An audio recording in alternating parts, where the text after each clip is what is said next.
Il y a des parents qui envoient des enfants pour travailler chez des personnes, moyennant un salaire chaque fin du mois.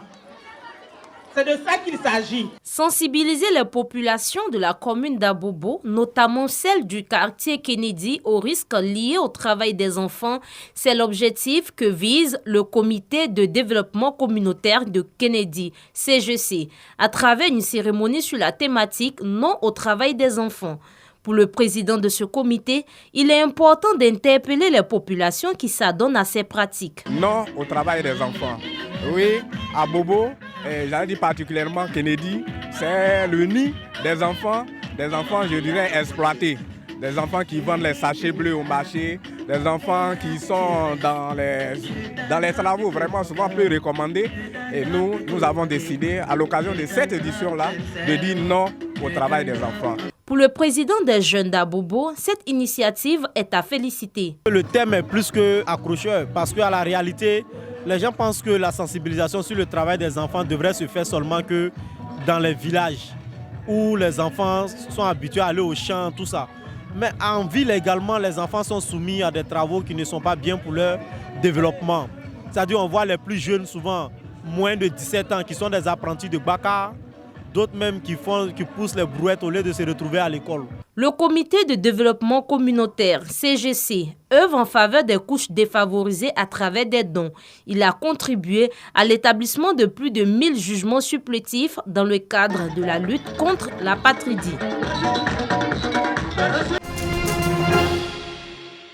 C'est à l'âge de 2 ans que Melissa Kwame a perdu l'usage de ses jambes après une injection mal faite. La trentaine révolue, Melissa garde espoir. Elle fait des opérations et plusieurs traitements, mais sans effet. Aujourd'hui, son premier problème est la mobilité. Un problème rencontré par toutes les personnes en situation de handicap. Mon oncle me faisait sortir à 5 heures, mais jusqu'à 9 heures, on ne peut pas avoir de véhicule. Parce qu'ils disent qu'ils prenaient le temps. Et ce qui a fait que j'arrivais toujours au moment où les autres ont fini les cours. Donc ça m'a fatiguée. Des souvenirs qui seront aussitôt oubliés. Toute heureuse, elle reçoit une chaise roulante neuve lors d'une cérémonie initiée à cette occasion. Je viens de recevoir mon fauteuil roulant qui vient me permettre de me déplacer sans kidnapper quelqu'un pour m'aider pour pouvoir sortir. Je suis très contente et très heureuse. Je remercie les donateurs. Comme elle, ce sont 14 personnes en situation de handicap qui ont reçu ces dons d'une valeur de 4 millions de francs CFA de la part de l'ONG Côte d'Ivoire Handicap, en partenariat avec la mairie de Yopougon. Nous avons des voiturettes qui permettent à une femme en situation de handicap assise à la maison de se déplacer pour se faire son marché. Je crois que c'est salutaire. Et nous tenons à dire merci aux donateurs. Ce que nous leur demandons, c'est de prendre bon usage de ces fauteuils roulants. Ça va faciliter donc leur mobilité, ça leur permettra donc de vaquer à leurs occupations respectives. Et comme je l'ai dit, qu'ils aiment donc les voiturettes comme si c'était leurs propres enfants. Créée en 2015, l'ONG Côte d'Ivoire Handicap regroupe 12 coordinations. Elle œuvre pour le bien-être des personnes en situation de handicap. D'importants lots de vivres, ce sont les dons faits aux jeunes filles de l'orphelinat de Grand Bassam par l'ONG Les Maisons de l'Amour de Bondoukour. Pour la présidente de cette organisation, il s'agit d'apporter le sourire aux couches défavorisées. On recherche à apporter le bonheur aux enfants, on recherche à apporter la joie, on veut voir la joie dans leur visage, on veut voir beaucoup de sourires. Et qu'on est là pour eux, on est des mamans, donc on est là pour eux, pour leur donner tout l'amour du moment. Après l'orphelinat de Grand Bassam, l'ONG s'est rendue au chevet des enfants atteints de pathologies rares au CHU de Trècheville, les bras chargés de jouets et de médicaments. Venir en aide aux enfants qui ont des maladies qui les empêchent d'être dehors, de jouer comme tous les autres enfants. Ces enfants-là passent beaucoup de temps à l'hôpital et en cette période de fin d'année, de Noël, nous avons voulu leur apporter un peu de sourire. L'ONG Les Maisons de l'Amour de Bondoukour n'est pas à sa première action. Elle a récemment offert des lits médicalisés au centre Saint-Camille et à la prison civile de Bondoukour. Les guides religieux chrétiens de la commune de Port-Bouët sont en joie.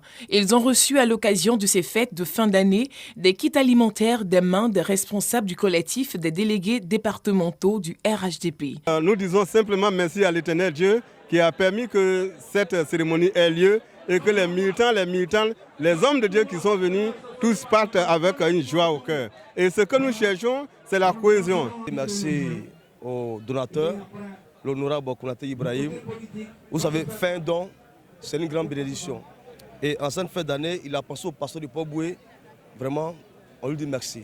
Opportunité toute trouvée par le parrain Ibrahim Konaté pour inviter les hommes de Dieu à multiplier prières et adorations pour la paix et la stabilité en Côte d'Ivoire. Certaines personnes n'ont pas peut-être un seul grain de riz. Donc, s'il faut faire, nous qui avons eu la chance d'avoir le minimum, il fallait quand même partager ces moments de joie, de bonheur avec ces personnes-là. Cette action de solidarité a bénéficié du soutien du ministre Bruno Nabagné-Koné, ministre de la Construction, du Logement et de l'Urbanisme de Côte d'Ivoire. Le plan national de développement 2021-2025 est intitulé Côte d'Ivoire solidaire. Donc nous sommes venus ici pour confirmer cela et apporter en quelque sorte notre onction à ce bel esprit. Outre les guides religieux chrétiens, les militants du parti de la commune ont aussi reçu des kits alimentaires. Dimanche 26 décembre 2021, un jour spécial pour les habitants du village d'Adien Télégraphe dans la commune d'Anyama. Ils célèbrent l'intronisation de leur 5e chef, conformément aux règles du village. Déjà, dans les différentes cours, des femmes sont à pied d'œuvre pour la cuisson des mets. Ici, on fait les derniers réglages pour paraître belles. Par petits groupes, les villageois regagnent la place publique, le lieu où va se tenir la cérémonie. Quelques instants plus tard, les autorités administratives font leur entrée avec à leur tête le sous-préfet d'Anyama, Dosso Lamine. Au bout d'une dizaine de minutes, celui qui est à l'honneur, Nana Yaté Elele Jean-Baptiste, fait son entrée. Nana Nyanzou Michel, le chef sortant et d'autres dignitaires passent alors à l'intronisation du 5e chef du village d'Adien Télégraphe. Une transition démocratique dans le respect de la tradition. Un moment d'émotion pour les populations. C'est un jour béni de voir mon fils intronisé comme chef du village de Adien Télégraphe. Avec madame, nous sommes très honorés. Je suis heureux de lui passer la main. Je ne peux pas rester là, m'éterniser là. Et je suis prêt, moi, à accompagner ce jeune frère pour les charges du village. Il faudrait qu'on puisse continuer de faire en sorte que tout aille bien.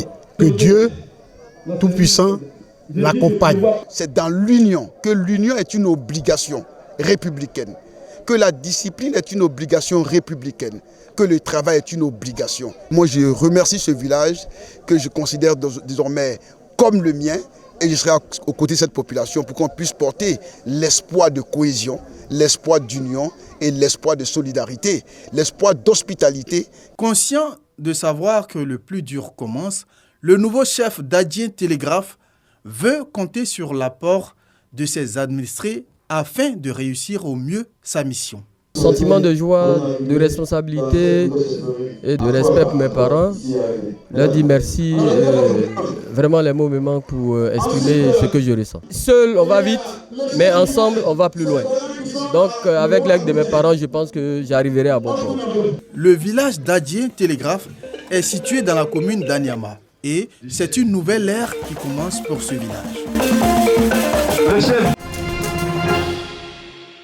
Un incendie ravage des centaines de maisons dans le centre des États-Unis. Le Marshall Fire fait rage dans l'État du Colorado. Un incendie provoqué par une sécheresse historique dans l'État, ainsi que des vents et des rafales à plus de 160 km/h. Plus de 30 000 habitants ont reçu l'ordre d'évacuer le comté de Boulder. La région souffre de sécheresse depuis plusieurs années.